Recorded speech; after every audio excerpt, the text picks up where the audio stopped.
Hi, this is I Explain, a show where I sometimes look at other offering from Bandai and just take a look at them, not necessarily how authentic they are, but we are still going to use the saga style. This time another offering from Mashisosouden Wataru, the Kirinmaru. The Kirinmaru sort of replaced the Jagomaru's place as the rifle slash lancer of the story. Admittedly, because the new series is a lot shorter, we get Kirinmaru a lot sooner. And as the name of Kirinmaru suggests, its design is based on killing as opposed to Rujimaru, which is based on a dragon. I'll be rating this kit with Saga, Style, Action, Gimmick, and Absence. Style is how much does the kit resembles its counterparts in anime, games, or other media. And much like Rujimaru or the rest of the line, this time around all the machines are being computer designed. So what you see in the show is pretty much what you get in the kit, admittedly with a bit more realistic joints for the model kits. And I have to say the color separation is pretty good. The eyes doesn't pop quite as well as Lujimaru, as we got a very large hood from the helmet, so the red eyes doesn't come through quite as well. But then, the red part on the helmet comes in really nice, and the again cockpit sort of beaming entry, we got clear parts on metallic again, so that's nice. And let's get the sticker out of the way first. We now have color correction stickers on Kirinmaru, unlike Rujimaru. These sort of center of this sculpt, this cloud-like sculpt design, are supposed to be red, but I feel like I can leave it like this one. These stickers are not doing them any favor, and they look okay, not as striking as you see on artworks and in the anime, but as a figure where you pretty much just focus on all the shiny parts, not having these red dots on the shoulder, where the black and white contrasts have already taken most of the complexity. It's okay, not perfect, but fine enough. Here on the close-up you can see the red eyes, and like Rujimaru, the part separation for the head is really good. We do have a seam line down in the middle, but then that is behind the crown of the helmet. This piece of ponytail, I guess, for the killing, the horns, and then another armor piece on top. So, and plus Kirinmaru is primarily black, so this seam line is hidden pretty well.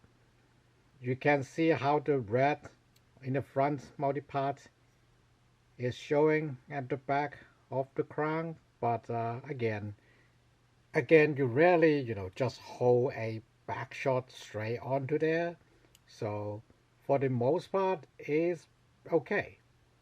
Down to the chest we got another clear part up top, which in contrast with the red on gold, this is just red on itself, and it catches light really well, and it's like a different color altogether, but it is the same clear red. The gold chest piece is one piece, and then we have the rest of it on a front black clamshell that you can't really tell unless you go down to the shoulders, like trying to catch it. Abdomen and the crotch is basically the same with a different crotch armor. And then the thighs pretty much the same. Again, front back clamshell for the thigh, but for the lower leg we also get front back clamshell. You do get these embossed lines here, so it's not showing quite. Compared to Rujimaru, this is a better way to do it, but I guess they're trying to retain Rujimaru's, trying to be faithful to the older Rujimaru design. That's why they can't do this, or they, opt to not do that. But otherwise, technology-wise, we're here. But, it's okay with a harsh angle. Anyways, down to the feet, we got toes, and then the rest of the foot on in one piece. Bottom of the feet pretty much the same as Rujimaru, with a bit of texture. Toes are hollow as well, but you can't really tell from the hoof, I guess. The arms, we have a very clear clamshell, but because they are also color separation, so it turns out okay. And again, because Kirinmaru is an all-new design, they can do all sorts of things to hide the assembly gaps if they want to. Back up to the shoulder, just one really nice cloudy design piece on top of the black shoulders. You do get a bit of hollow at the back, but again, you don't really look at, this ugly mug. Shoulder armor is simple clamshell, the usual. Backpack is a single piece, a rather complex single piece, and given machine fly with whatever, so this design is okay.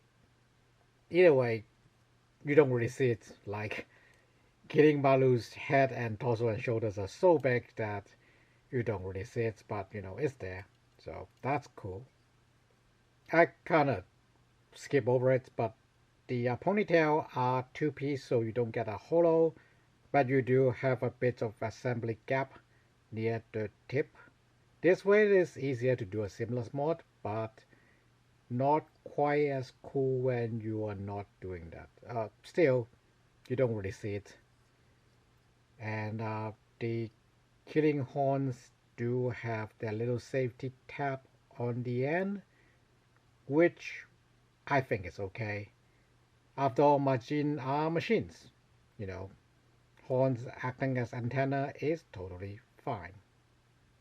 So the overall style, I think, is pretty good. This is pretty much what you see in the anime, aside from a few color correction here and there. It is a bit more than Rujimaru, but at the same time, because Kirinmaru is a whole new design, they can adjust it as, to how their mold is done. Of course, I would love for these germs to be their own separate parts. Maybe they don't have to be clear red, they could be just solid red, but here we are. So I will give Kirinmaru styles an A. Pretty accurate, and it is not bad enough to deduct any points. Next is action. Action isn't just the number of articulations, but also how useful those articulations are. For the Kirinmaru, it's pretty much the same as Rujimaru. We have the head on a double ball, so it can crank really far forward, or sit really well at the back. Turning is a bit better. Kirinmaru doesn't quite has as many things sticking out, but we did just pop the neck joint there. But you can go pretty far if you play around. Torso again, ball joint on the chest, and then the hips can pivot. Legs on a ball joint that goes out about 30 degree, 45 degree, 30 degree, let's say 30. A bit more than 30, less than 45 outside. Although that is wide enough for a convincing wide stand for the Kirinmaru or machines in general. A single knee joint, again that's plenty enough for the stocky legs, and a ball joint for the feet. Arms, head on a ball joint that you can push in for a nice tight look, and then the elbow, single joint, a bit more than 90, and then pivot on the shoulder, and then butterfly out from the torso. So yeah, despite the stocky look, you can get really dynamic with Kirinmaru, or most machine for this matter. Backpack is solid. The ponytail is on a ball joint, but it's more of a rotation than going around anywhere. Let's go for the standard procedure.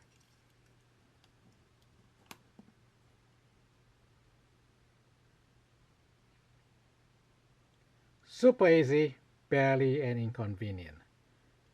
I guess there are less things around Kirinmaru to stop it from doing, super dynamic pose like this one, so it has a rougher start, but otherwise just as good if not better for action.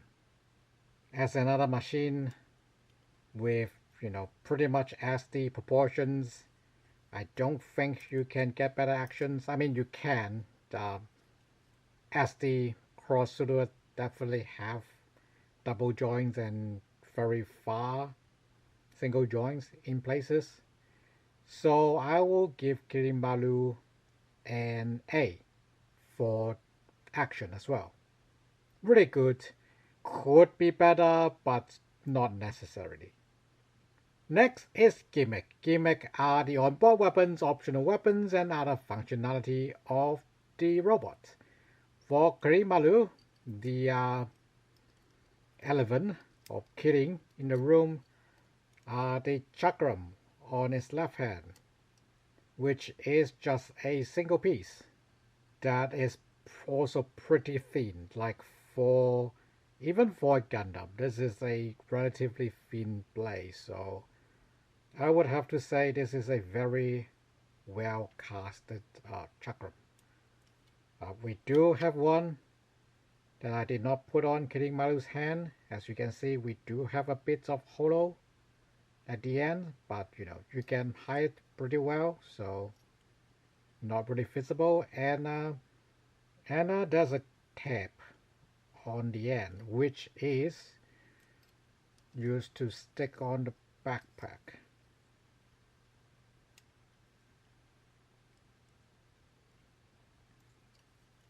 So not just clamping it in, but also have a tab for tension.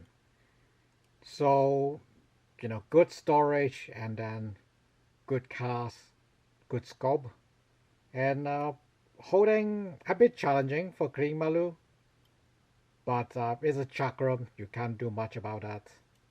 If you want more, I feel that's less realistic actually. It's probably more realistic, for Kirinmaru and robots to have a punch that have a blade that they can cut if the punch misses. Not to mention, Kirinmaru also throw the chakram, so, that's that. And that's not it. You will see a big piece here, which, if you don't know, Kirin is a mythical deer, let's say. dragon deer, pretty much. So it's a quadruped. And we have the back legs for Kirinmaru, which are, if we pop the back skirt, we got a Sentomo for Kirinmaru. Pretty much the same at the front, but yeah, we got more legs.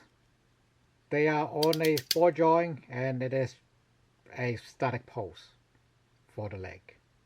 So looks nice, I guess, for the most part. Let's try. I don't think this is recommended, but oh, almost. Yeah, Kirinmaru can stand just on the back legs if you really wanted to. Although the back half is not quite long enough for it to look good.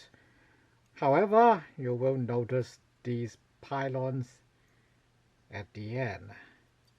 And they are supposed to be cannons. Maybe not with the chakram in the way. But yeah, they are supposed to be cannons. And we got a color separation for the back legs toe. We also got a nice blade tail. Presumably, Kirinmaru can cut people by ramming to the back if the back leg kick doesn't, knock them out already. And yeah, in the show, Kirinmaru usually just runs straight ahead and, stick his arm out and just run people over with the chakram. Yeah, pretty terrifying stuff. Seeing a giant machine running towards you and just trying to, run you over with his arm extended with a wheel of blade of doom. And in the sprue we also get the standard shield handle thing that you can stick on Kirinmaru's hand for other weapons that have a 3mm port. So yeah, gimmick wise, even though the back half of the Kirin/Kantomo is fairly simple, it is good playability. You can even pop this on the backpack because backpack is on 2 pin, and then you also got the other pin to put the candle body on top so the cannons can go higher. Well, you don't have the backpack anymore, but you can do that on other machine. So gimmick wise, I would have to give this an S. While Kirinmaru do have the Kantomo in the show, most of the time it's not operated with it. And Kirinmaru being the same price as Rujimaru, having a whole extra body feels, their armor plastic. Even though it is just 2 legs of one piece with a lot of hollow in there. Compared to just Rujimaru as Rujimaru with extra bow. This feels like a lot. So I will definitely give Kirinmaru an S in gimmick. Last and least for Kirinmaru is absence.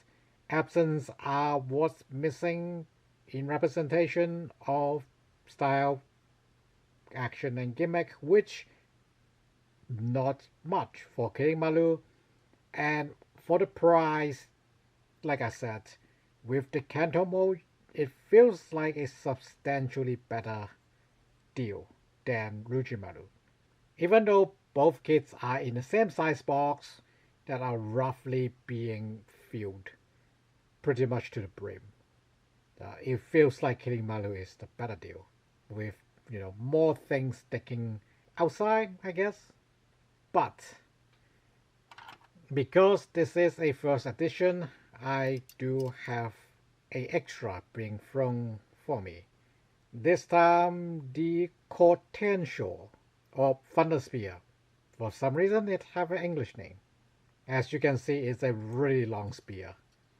And that definitely would look good with Kirinmaru in Kantomo. But because I do plan on use this with the other first edition goodies to build the full dragon armor, so I'm leaving it out. But yeah, otherwise, very good addition for Kirinmaru. Actually, can I do this? Yes. Um, not very stable, but I can definitely do this. Having a killing canto with a chakram and a bracelet lance trying to run you over. This is definitely not a good day. So, first edition definitely gonna ask for its value proposition, but even without the spear, I do feel Kirinmaru is a significantly better deal than Rujimaru. Somehow, even though the color separation isn't all there. So, the verdict for the Mashisosouden Kirinmaru is A for style, A for action, S for gimmick, and S for absence. Overall, I would say Kirinmaru is a much better introduction into the line compared to Rujimaru. Of course, Rujimaru have the nostalgia factor, and it is the protagonist hero machine robot mecha, so you naturally draw on that. But don't sleep on Kirinmaru. Kirinmaru definitely is a very nice SD style kit that I would very much recommend to people who never built Gunpla and slightly intimidated by the somewhat tiny looking 1 to 144 parts. For real, HG parts are not that bad. Thanks for watching. See you next time.